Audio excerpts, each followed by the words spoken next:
We already know that the intersection of two subgroups in a group G is again a subgroup. Now, in the case of Zn under addition modulo n, its subgroups are generated by the divisors of n. So, if you take H to be a subgroup generated by one of its divisors, say D1, and K to be another subgroup generated by another divisor D2 of n, then H intersection K should be a subgroup, and that is given by the subgroup generated by LCM of these two integers d1 and d2. For example, if we consider in Z36 under addition modulo 36, we know that it's a group. If we take H to be the subgroup generated by class 2 and K to be the subgroup generated by class 3, then we notice that the elements of H are given by the 0, 2, 4, 6, 8, 10, 12, 14, 16, 18, 20, 22, 24, 26, 28, 30, 32, 34. And in the case of K, we have 0, 3, 6, 9, 12, 15, 18, 21, 24, 27, 30, 33. Now, if we consider the intersection of these two, very obviously that these elements are in the intersection. So, we have this, and that's a subgroup generated by the LCM of 2 and 3, which is 6. Now, in the case of the group of units in Zn, the intersection of subgroups in this is just singleton 1 by the nature of its subgroups given earlier. And ZP star is exactly one subgroup for each divisor of P minus 1. So, even in that case, intersection of subgroups is just singleton 1, the identity element. We note that H union K is not a subgroup, but it can be a subgroup if one of them, that is either H is contained in K or K is contained in H. Then in that case, we can have H union K to be a subgroup. Otherwise, in general, H union K is not a subgroup of any group. So, normal subgroup definition we had already, and this is one of the criteria for any subgroup n to be normal in G, namely that G capital N G inverse is equal to capital N. That is this is the criteria, and this collection should be whenever n is a subgroup, G and G inverse is also a subgroup. If that equals n for every G in G, then we can have our n to be normal in G. So that's a criterion for n to be normal in G. Now we have a result which states that every subgroup of an abelian group G is always normal in G. So in Z36, which is under addition modulo 36, that being an abelian group, we have all these to be subgroups in Z36, and therefore all of them are normal in G. So in an abelian group, any subgroup we consider they will be normal subgroups. Next is the quotient group of n in G. The definition we had already, if n is normal in G, then G mod n, which consists of all the right cosets Ng, where G range over capital G, where each Ng stands for this collection, forms a group under the operation defined by the product Na Nb equals Nab. So it actually slices our G as n, Na and Nb.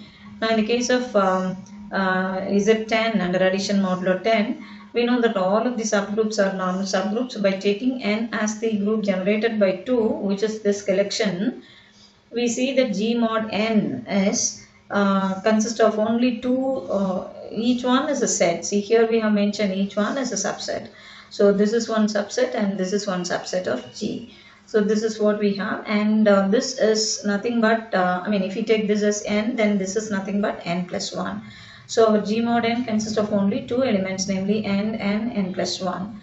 So we already know that the definition of index of any subgroup H in G is the number of distinct right cosets of H in G. So here we have the 2 distinct right cosets to be this. So the index of n in G is this, and there is another method, that is whenever G is finite, the index of n in G is order of G by order of n. So here order of G is 10 and order of n is 5. So 10 divided by 5, that gives us 2. So we have only 2 elements in G mod n.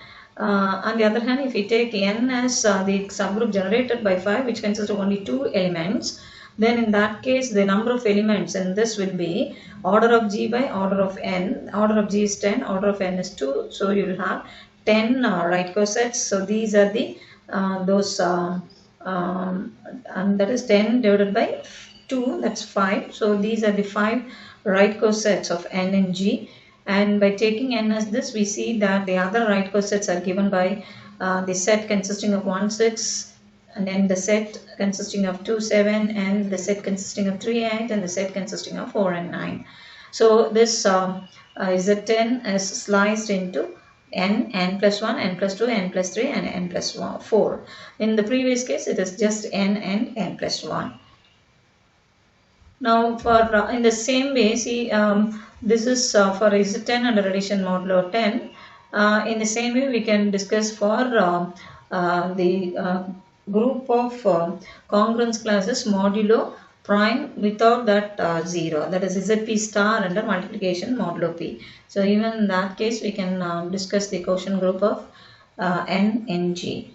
Now in the case of the group of units, we have we can have the quotient group of n and g. That's a tedious process. For that, one can refer to this master's thesis by this Roshan Zamir, guided by Joseph Gallian. So that is titled as Subgroups of Groups of Units modulo n. Now these are the classic theorems in group theory. Corollaries, Lagrange's theorem already we have mentioned. If G is a finite group, H is a subgroup of G, then order of H is a divisor of order of G. And we also stated that converse of Lagrange's theorem holds in the case of finite cyclic group. Now these are corollaries to Lagrange's theorem. If A is an element in a finite group G, then order of A divides order of G, and A raised to order of G is the identity element, and A raised to the Euler's phi function phi of n is congruent to 1 mod n. So for this, from this one, it will follow by taking G as the group of units in Zn, and this is due to Euler, and A raised to P is congruent to A mod P whenever P is a prime number, that's due to Fermat. And this isomorphism theorem reduces the task of verifying properties of groups of same order if they are isomorphic. Now the quotient group, this one Z mod n z is isomorphic to Zn via the map I plus nz being taken to the class I. Now we also have an isomorphic relation of Zn with any cyclic group of the same order, finite cyclic group of the same order. Now, so this is the role of Zn. Whatever may be the order, we can have that integer n, we can have a finite cyclic group that comes out of Zn under addition modulo n. So this table gives the number of groups of order n up to isomorphism. So we have how it is to be read. We have just one group with only one element, and one group with two elements, only one group with three elements up to isomorphism, and two groups with four elements, Klein's 4 group, and your Z4 under addition modulo 4, that's a cyclic group, and only one group with 5 elements, and here one abelian group, one non-abelian group, two groups of order 6, and so on. So here this list gives the up to 100 up to isomorphism we have on these groups. So Zn plays such a great role in group theory that you can find a place of that in any group of order n. So Zn, n can be any positive integer, so Zn will be present there under addition modulo n as a group. Thank you.